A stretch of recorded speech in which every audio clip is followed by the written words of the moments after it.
In his spare time, he enjoys playing games with his family, painting, bookbinding, and gardening. And with that, give it up for Stuart.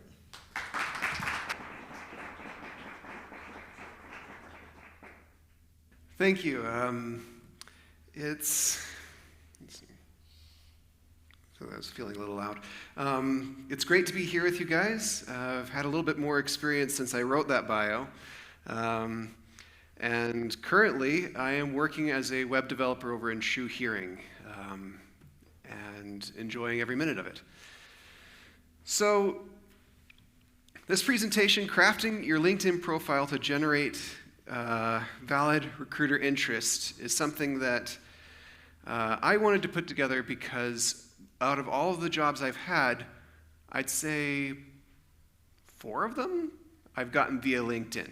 And like you said, I had 5 tech jobs previous to this. Well, who am I? Well, you just look at my LinkedIn profile. You can find it at linkedin.com/in/sharper044, which is a handle I use online a lot. And we'll be bouncing around this quite a bit. Now, why do I feel qualified to give this? It's because, again, my jobs have often found me instead of me having to go and find them. So, why am I talking about this? Because I know there are some of you out there that are searching for new work, and I want to be able to help you. And again, man, I've said that part a lot. But who is this presentation for? Honestly, it's for those that are actively looking for new work or are prepping to do so. In my opinion, once you have your LinkedIn profile all polished up, you leave it be. It becomes too much of a distraction for you because you need to focus on getting your job done instead of looking for greener grass elsewhere. But if you are looking, I hope will help you polish this up and help you get the interest that you're wanting. Now, in my experience, there have been 2 big problems with LinkedIn. Misguided headhunters that don't understand that Java does not equal JavaScript, or absolute silence. But yet we hear there's so much demand for our work. Why? Why is this the case? Why are we not getting good results? Well, it is because bad SEO. All of these recruiters are using LinkedIn's search engine to find you. And you need to improve your SEO so that way they can find you or not find you for the ones that are misguided. So, how do we do that? Let's take just a couple of rules from Google's search engine optimization. 1, increase your keyword count. And 2, increase trusted links to your profile.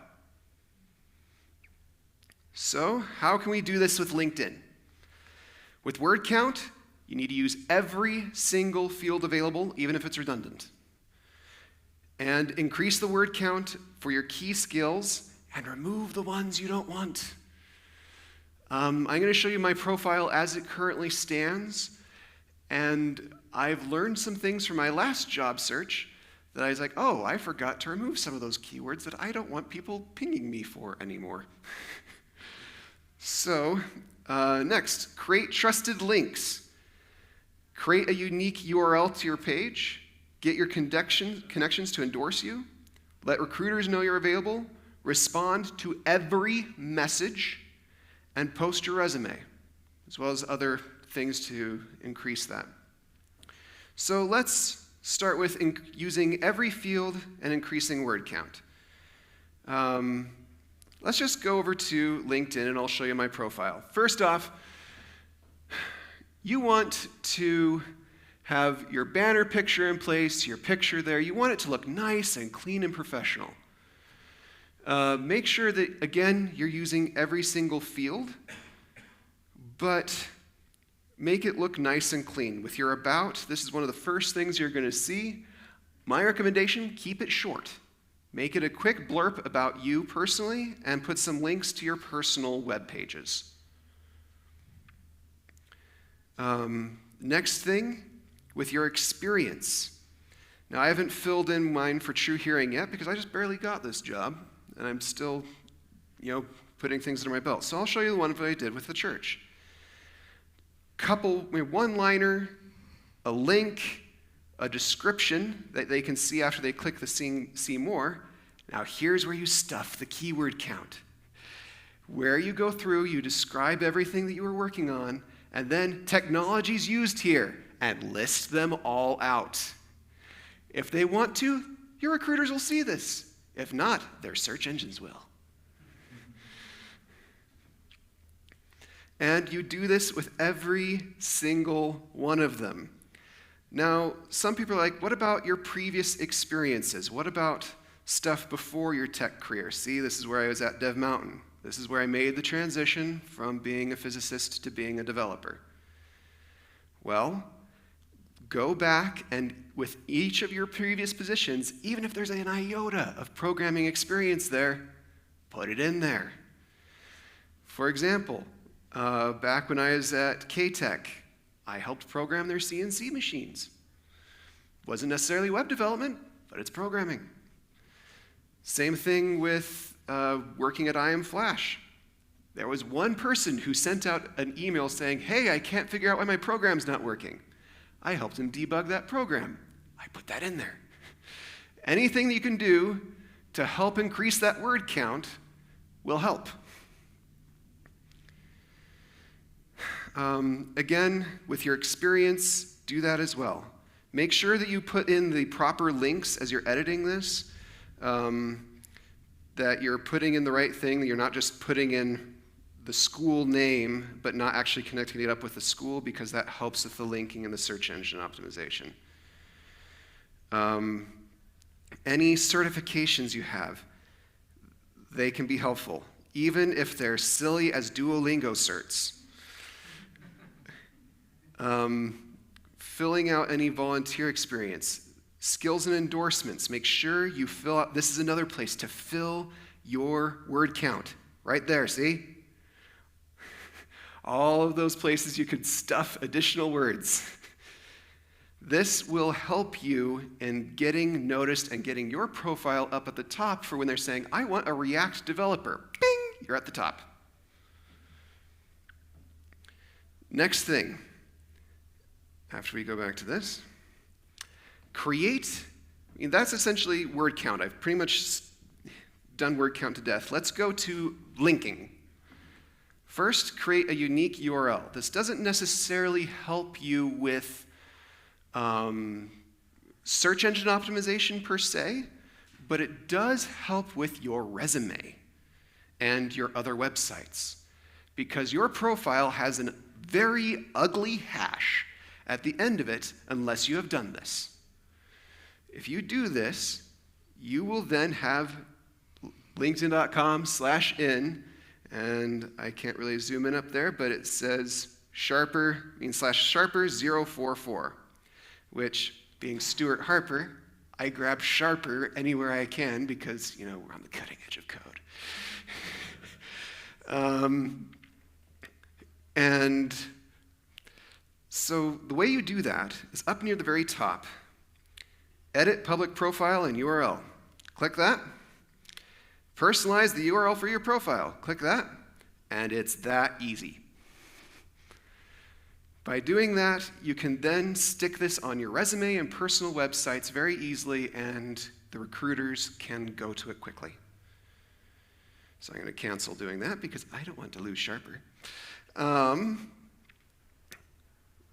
Next thing, getting endorsements.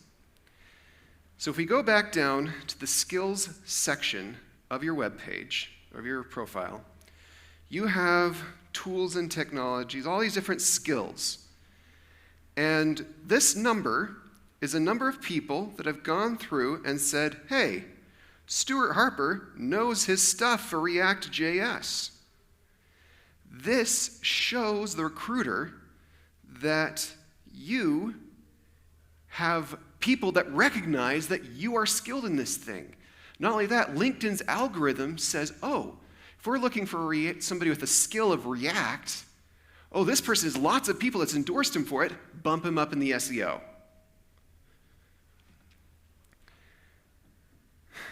So how do you get these? First off, be a good friend, Endorse some of your friends, they may endorse you. If that doesn't work, ask them. Just say, hey, can you go on my LinkedIn profile and just, click endorse? It'll take you like 2 minutes to get all of them. So,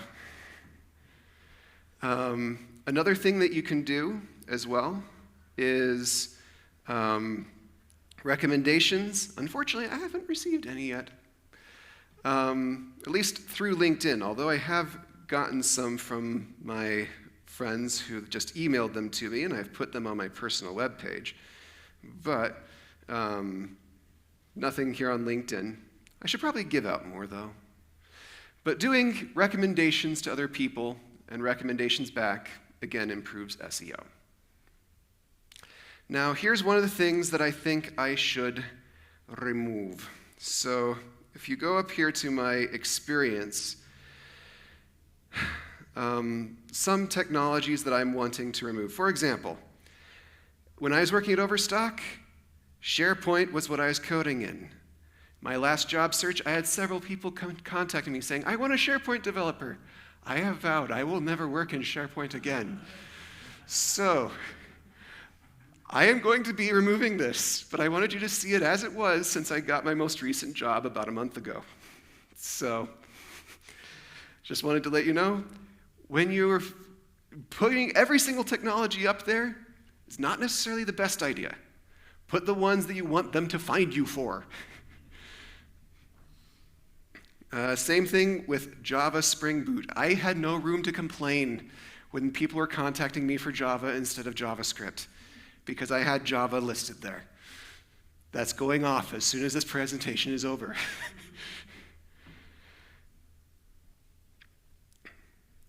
Next, post your availability. This improves your visibility to recruiters, bumping your SEO. Also, filter out some bad recruiters based on location. Up at the top here, you have your open to. If you click that, and it'll tell you to open to finding a new job or hiring. I'm going to click this. It's not going to save anything permanent yet. It has any job titles, on-site, start date, things you're looking for. It allows you to choose to see who sees this, whether it's just recruiters or everybody. And if you're currently working and you don't want anybody to know, click the Just Recruiters option. So that is what you can do there. Next thing, and this I learned just on my last search. You need to respond to every single LinkedIn message that you get, even the bad ones. Why? I found this out from one of the recruiters. Every recruiter and every user is ranked by LinkedIn's algorithm, by how much they interact with the site.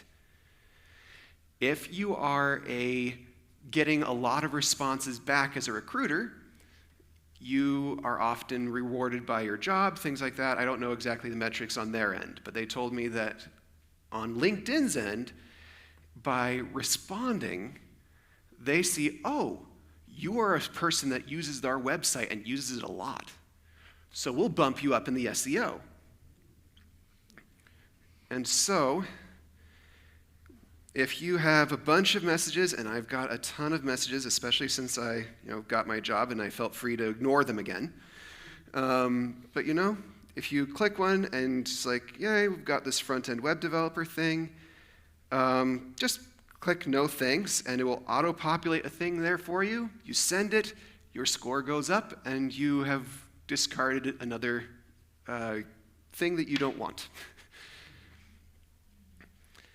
And by doing this, it will, yes? So my question is, by editing and updating your profile, does that make your score go up?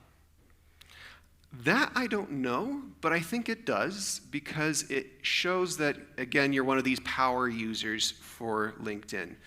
Now, again, I wouldn't do this all the time, especially when you are, content and happy with your work, because then it just becomes a distraction. Just use this as a tool to get your next job. My other question was, I noticed that you have courses. Do you think that helps with the keyword algorithm search? I think so as well, or at least it shows that, again, I'm filling out every single field, which, again, boosts my visibility with LinkedIn's algorithm. And again, at the same time, too, if they even bother to look at it, they'll be able to say, oh, this person took a bunch of courses. He can do hard things. He can solve hard problems.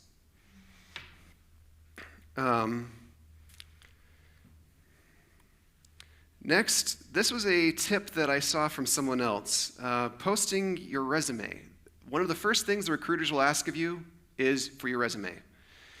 One of the things that I did was that I just threw it out there. So if I come over here, I just put my resume out there on LinkedIn as a post. And my friends helped circulate it and got a lot of visibility, and again showed, I was able to get a lot of contacts and a lot of interviews just by posting my resume on the LinkedIn profile or on the LinkedIn feed. And at the same time, too, it also made it so that way they asked for it less. All right, so I really zoomed through that, so I have lots of time to be able to help you guys with any particular questions you have with LinkedIn and even show you more details. But honestly, some parting thoughts here. When you get all these recruiters coming to you, my recommendation is, even if you've groomed your profile, and when I have done this, I found that my recruiter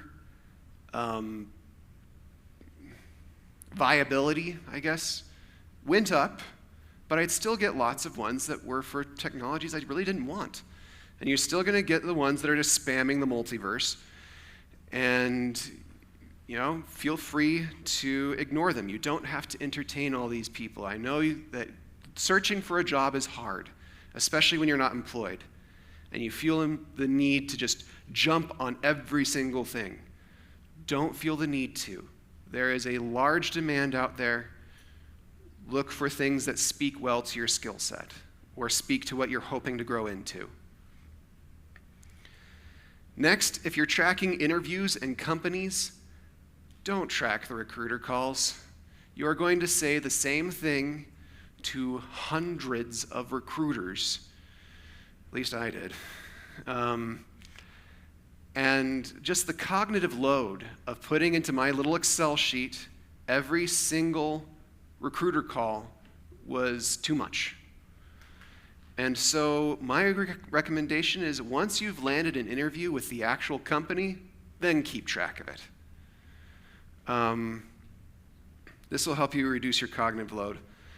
And once you've landed your job, remove your availability and feel free to ignore all the recruiters that are continuing to ping you.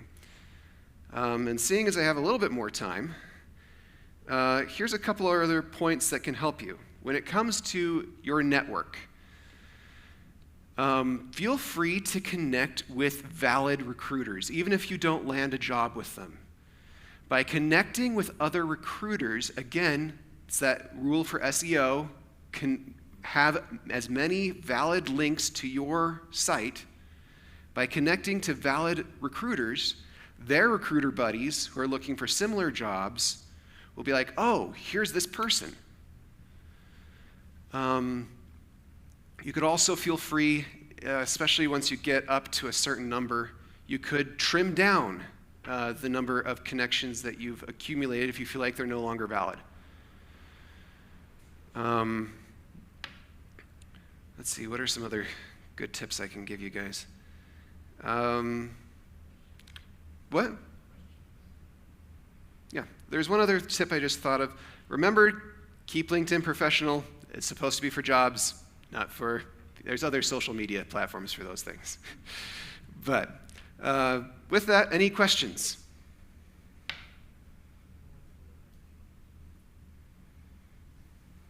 Yes? Absolutely. So if you go to your Could profile. you show us how to create a unique URL on LinkedIn just one more time? So if you go to your LinkedIn, to your profile, there should be a little link up here that says edit your public profile and URL. And if you click up there, it will show this thing up at the very top that says edit your custom URL. If you click that, note your URL must contain a certain number of things. Please do not spaces, and it will try and, if you put in something that's not viable, it will, I'm not going to test it because I don't want to let this go. Oh, yes. So right up there, you know what? How about I go back and show you the process zoomed in. So here's the profile. Up here, edit public profile and URL. You click that. I'm going to close this other tab. Edit your custom URL. Personalize the URL for your profile. You click that edit button right there. Boom. And I'm going to cancel that because I don't want to do that. You also have the option when you're in that window to edit your visibility, as well as any privacy options that you want to have.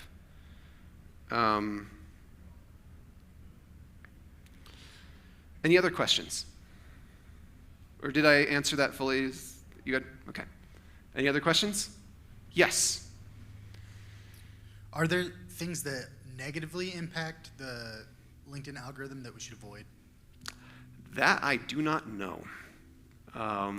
There probably are, but I do not know what they are. Yes, back there. There's two actually back there. I just don't have a question, but I have a tip if you don't mind me sharing with you. Not a problem. I'd happy to hear tips. Yeah, I think it helps if you have more than 500 LinkedIn members in your connections, because recruiters, like anybody for that matter, is able to see how many exact number of connections you have below 500 and below. So anything above 500, even if it is 501, they will only see 500 plus. So I think that was one of the tips that I was given some time back, and it did help me a lot, I think. So I just wanted to share that. Excellent. Very, very true. And once you get that, you'll start snowballing because lots of people try and connect with you. So. Yeah, and then mine's just a brief thing also. There's skill badges. Don't forget to take skill assessments. It's okay to fail, too. Fail once, study, try it again. The skill badges do help because it, again, shows, like the other talk that was earlier about showing that you're legit online. That's one way to definitely show that. Yes, you have a question? Like a comment, but someone asked, what are things not to do? I've seen some people post things that are not professional. Like, yes. That's how I would answer that gentleman's question. Like maybe they were talking about political issues, or maybe they were doing selfies, or things that, well, like you said, should be done on other sites. Exactly, exactly. One last final tip that I'm going to give you guys, and then I'm going to be done for now. If you are on the hunt and you're looking for a new job and you've applied to a new job, my recommendation is that you search that particular company. Say, for example, I wanted to work for Pluralsight. And just because I know it's a famous company here. I would search among the people there. Look for people that are already working there that you know, connect with them, help them to get you an in-person referral. Next, find the recruiters, find the HR people, reach out to them and connect to them and say, hey, I just applied. Here's my LinkedIn profile. I would love to talk with you. Again, shows additional interest, sets you apart from an additional application. So there's my presentation. I hope that was helpful to you all. Thank you so much, Steve.